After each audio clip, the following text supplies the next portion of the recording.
Oh, hello there. Yes, I've spent some time today watching the New Culture Forum's latest videos, so you don't have to. Trust me, you don't want to. The latest one is a panel of three people, three white people, telling us all about racism, and it follows on from another video of a white person telling us about racism. But that's the New Culture Forum for you. I mean, occasionally they'll go into depth. For example, there's a very long interview with Dr. David Starkey, which appears never to end. I was almost weeping at the end of it. I'm sure I aged about a decade. Don't watch it, please. It is stupefyingly dull. But my eye was drawn, amongst all this, to Darren Grimes being interviewed.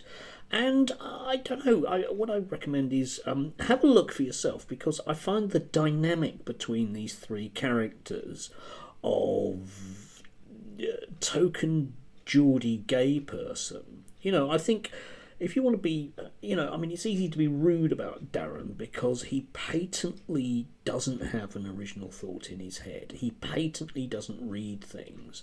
It would appear from this video for the New Culture Forum that he's picked up a bit of vocabulary, but you can see, for example, he starts off extolling the virtues of Boris Johnson, and because at the end Boris Johnson is slagged off by Posh Boy and his mate, he totally goes along with it. I mean, I have a lot of problems with Darren, but he's symptomatic of these type of people on the right.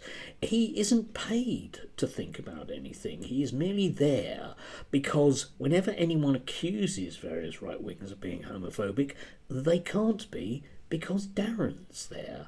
And that's his singular role in life.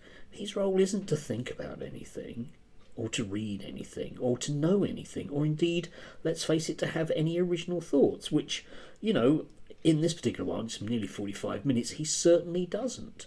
We find out that he's kind of keen on most right-wing things. Great. He's, I don't know, just as an example, at one point he slags off being interviewed by Politics Joe and accuses them of having a very narrow mindset. And I was thinking, yeah, but that's also the world you live in, mate. I'll leave a link down below. I can't necessarily recommend any of this stuff whatsoever. I don't know. The thing I think that I find most of all disappointing, if nothing else, about the New Culture Forum is the level of pretense of being somehow academic when it simply isn't. It's a bunch of very, very middle-class people, not Darren Grimes, but other middle-class people, earnestly sitting around a table and earnestly agreeing with each other because their world is comfortable. It bears no relationship to reality. Anyway, if you want to have a peek into their world, press your nose up against the glass like a little street urchin. I know I overuse that metaphor, but it's quite apt. Give it a look. Take care.